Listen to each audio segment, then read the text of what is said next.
What staying looks like. Ciara had a rule. Boyfriends did not meet her mother. Not because her mother was difficult, because Ciara had learned a long time ago that the men she let close enough to meet her family were the men she'd eventually have to explain leaving to.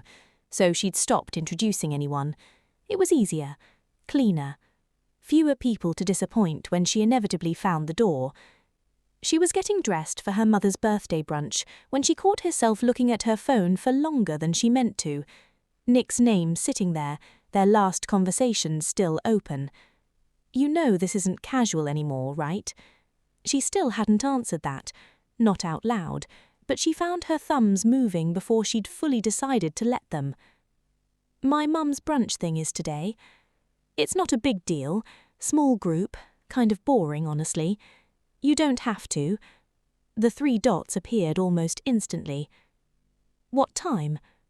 She stared at the screen. 12:30, but seriously, you don't. I'll be there at 12:15. I'm not showing up late to meet your mother. Ciara laughed out loud alone in her bedroom, the sound surprising her. She hadn't finished the sentence. He hadn't needed her to. That was new. Someone saying yes before she'd built him an exit. She set the phone down and looked at herself in the mirror for a second longer than usual. Not nervous, exactly. Something closer to unguarded, which for Ciara was its own kind of brave. No punchline. Justin had responded to her text within a minute. Nothing much. Thinking about a girl who finally texted me first. Jazz had stared at that for entirely too long before responding with something deflective, and he had let her deflect for exactly one exchange, before he stopped playing along. Now he was standing in the doorway of the salon after closing, arms crossed, not performing back at her the way most people did. "Can I ask you something?" he said, "and you actually answer it. No bit, no voice, just you." Jazz felt her chest tighten. "Depends on the question. Why'd you wait so long to text me?" There it was. She had 4 jokes loaded and ready. She could feel them lining up behind her teeth. Instead, she heard herself say, "Because I don't really know what to do with someone who isn't trying to win something off me." Justin didn't say anything right away. "I'm serious," she continued, surprising herself by not stopping. "Everybody I let close either wants something or gets bored when the show stops. I don't know what you want yet. It's making me nervous." "I don't want anything," Justin said. "I just want to know you, the actual you, not the bit." Jazz laughed, short, a little shaky. "That's terrifying, actually."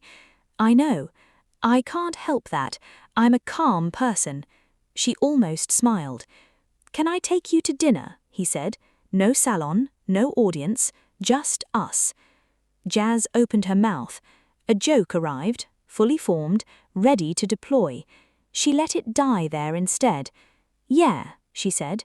"Okay, dinner." The second he left, she pressed her back against the locked door and let out a breath she didn't realize she'd been holding the entire conversation. She had said something true, out loud, to another person, and the building hadn't collapsed, but her heart was racing like it might. Slowing down on purpose.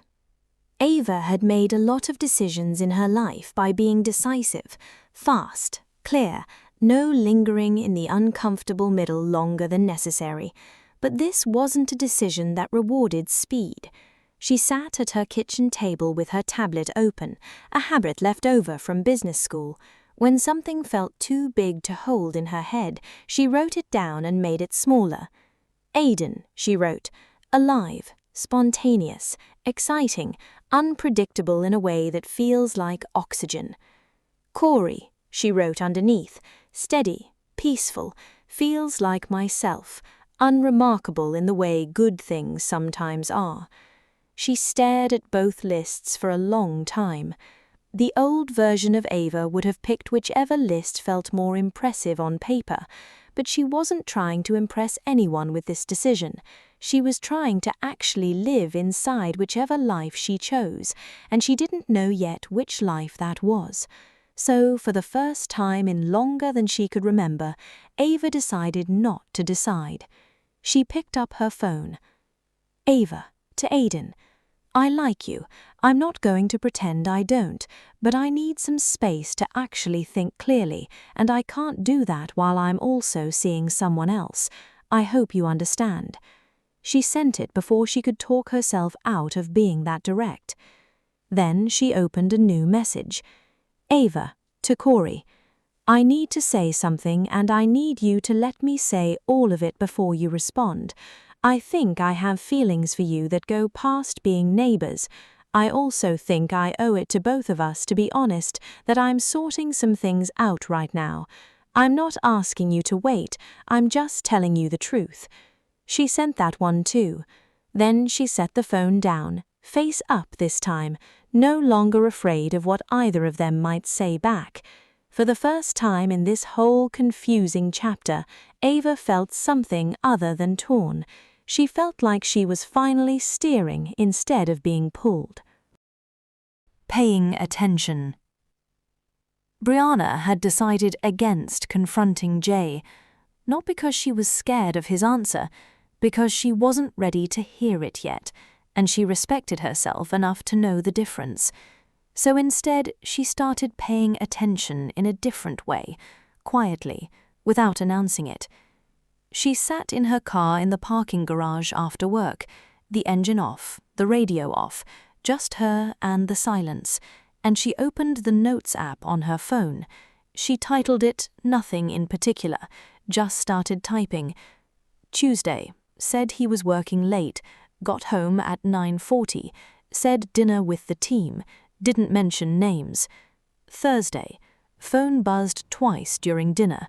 Both times he silenced it without looking, used to always check in front of me. Saturday, brought up Brian's name unprompted, then changed the subject fast when I asked to follow up. She read it back. It didn't prove anything. That was the part that unsettled her most. None of it, on its own, proved a single thing. But all of it together was starting to form a shape she didn't want to look directly at yet. She thought about calling one of the girls. Her thumb hovered over Ciara's name in her contacts. She didn't call, not because she didn't trust them, because she wasn't ready to make it real by saying it to someone else. Not yet. Instead, in the quiet of her car, she said the sentence out loud for the first time, just to hear what it sounded like outside her own head. I think something is wrong in my relationship. Her voice cracked slightly on the word wrong. She sat with that for a long moment. Then she wiped her face, put the car in reverse, and drove home to a man she was no longer entirely sure she knew. Someone finally answered. The question had sat in the group chat for 3 days. When did we all get so scared of being happy? Nobody had answered it directly. Life had moved on around it the way life does. Work, errands, small updates about nothing in particular. But it was still there, sitting at the top of the thread, unscrolled past, impossible to fully ignore. Then, on a Tuesday night, Ciara finally typed something. I think about your question a lot, actually. I think I got scared because every time I let myself want something, I used to lose it. So I stopped letting myself want things, which felt safer. It was not actually safer, it just felt that way.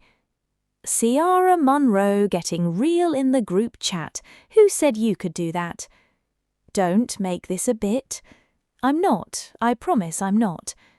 Actually, since we're doing this, I think I got scared because being funny always worked. If I make you laugh, you can't really see me, and if you can't see me, you can't leave the version of me you actually saw. Ava? Don't, I'll cry. I have a full makeup on for no reason right now. We love you. I know, that's the scary part.